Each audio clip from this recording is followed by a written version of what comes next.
This week, we're doing something a little bit different. My sister Stephanie is on vacation, so you just have me, Dr. Alicia Rolin.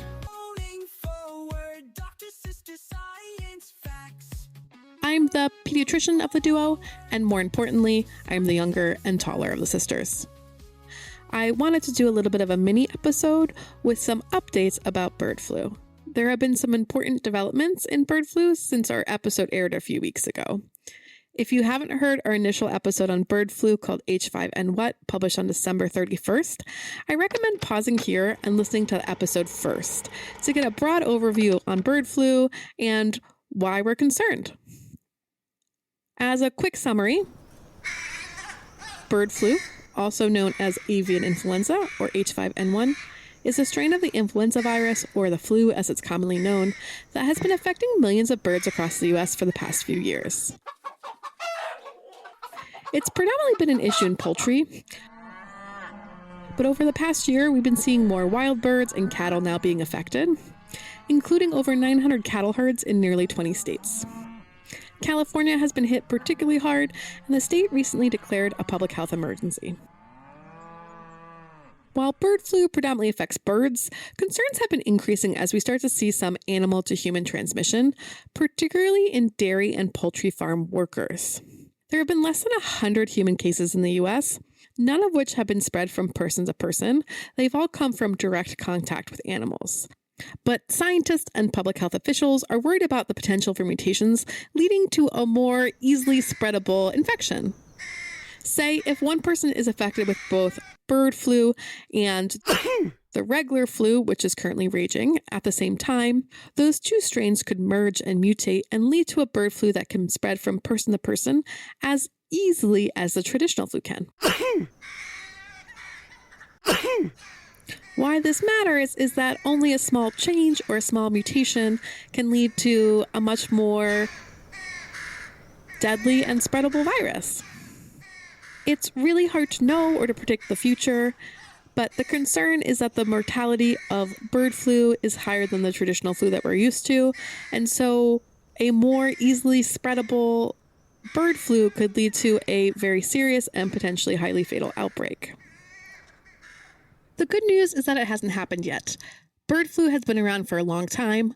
The first human case was recorded in 1997, and we haven't had a widespread outbreak of bird flu. We haven't had human-to-human transmission in that whole entire time period. The more concerning part is that we've been seeing a lot of rapid change, rapid evolution in the virus over the past few years.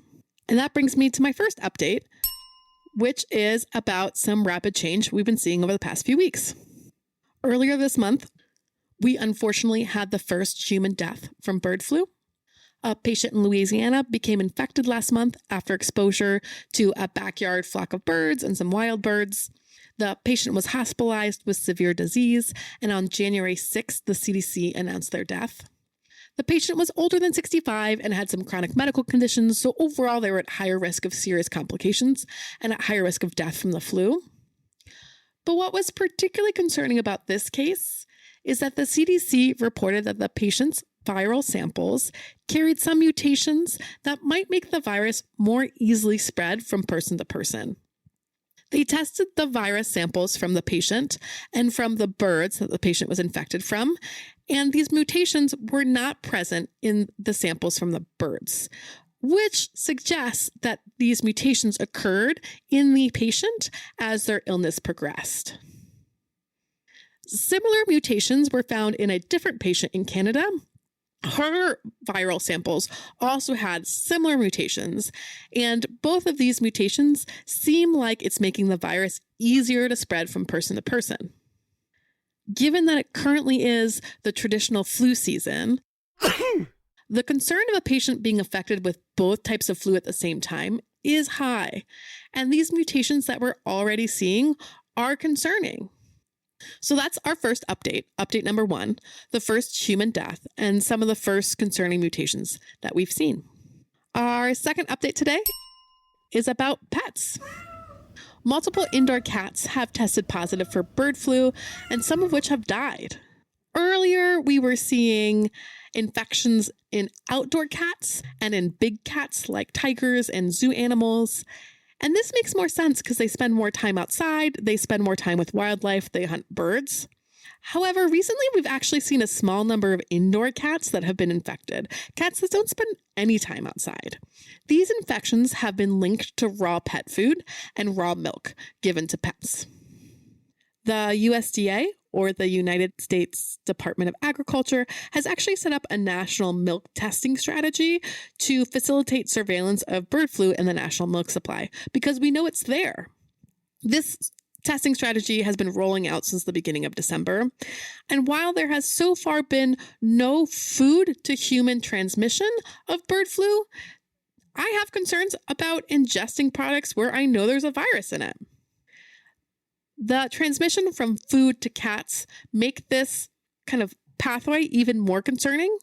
If this is a mechanism that exists in another species, it's likely that this can also occur in humans. Since a toddler's diet is 90% milk, this can be a huge concern for kids. So it's really, really important that milk is pasteurized to help protect your family. This includes not only milk, but all dairy products such as cheese, creams, and butters. Make sure that you're checking labels and ingredients to see if the products you're bringing home are safe to consume. Under the ingredient list, it will typically say, quote, cultured pasteurized milk. If it just says cultured milk, then it's typically not pasteurized. Last episode, we also talked about the pasteurization of eggs. Not all eggs sold in the US are pasteurized. In fact, less than 3% of eggs sold in the shell are pasteurized. Egg products sold in cartons, such as egg whites, typically are pasteurized. If you're buying unpasteurized eggs, it's really important to make sure that the egg is thoroughly cooked. This is not the time for that lovely poached egg with that runny yolk. It's not the time for cookie dough or meringues or chocolate mousse, things that include raw eggs or raw egg whites. Bird flu has really strongly affected poultry in every single state across the US.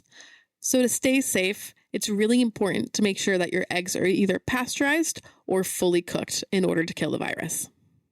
And on that note, I wanted to talk really quickly about freeze drying. Lots of people think that freeze drying might be an alternative to pasteurization in order to make foods safer.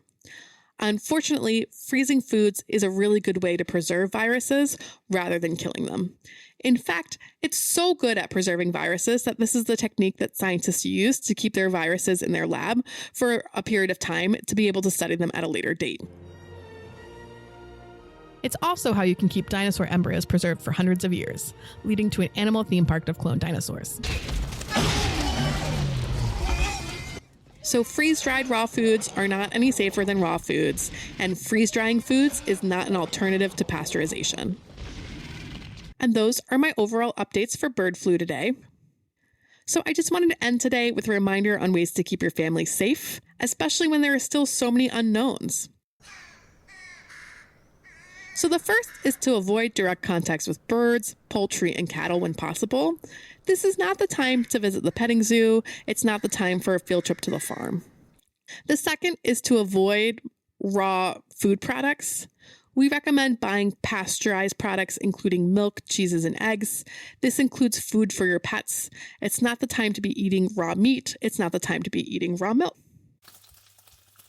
The third is to cook your foods thoroughly. No runny eggs, no raw eggs if the eggs are not pasteurized. The fourth, which is really important, is to make sure to get your annual flu shot.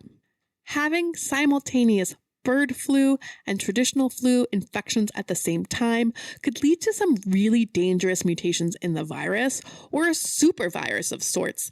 And that might be how we see the first bird flu viruses being able to spread from human to human. And the last thing is to stay informed as things evolve, and they can change rapidly, as we've seen over the past few weeks. The first place I recommend is the CDC website. They update their website daily with new case reports, new testing statistics, and ways to keep your family safe. Their website is cdc.gov/bird-flu. We'll put that in our show notes. The second website I recommend is the USDA website. They have a lot of information about outbreak in cattle and testing in raw milk. Their website URL is longer, so we can post that on all our socials. The third is your local Department of Health, whether it's your state Department of Health or your local city county Department of Health. They'll have more information about what's happening near you and what you should be concerned or not concerned about in the area in which you live. And last, we'll keep you updated right here on this podcast as things evolve. That's all I have for today. Thanks for tuning in. I'm Dr. Alicia Rolin.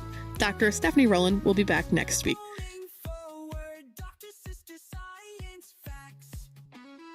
This has been Rollin' Forward, the podcast to help you understand the evolving health news. You can like or subscribe to our podcast on all the traditional platforms. If you have any questions or comments or topics you'd like us to cover, you can always reach us at Rollin' Forward Show. That's ROLIN forward show @gmail.com. Until next time. My sister, Dr. Stephanie Rolin, is off gavel. Okay, we're going to restart. Spike, spike, spike. Spike, spike, spike. This seems like it's working. This is promising.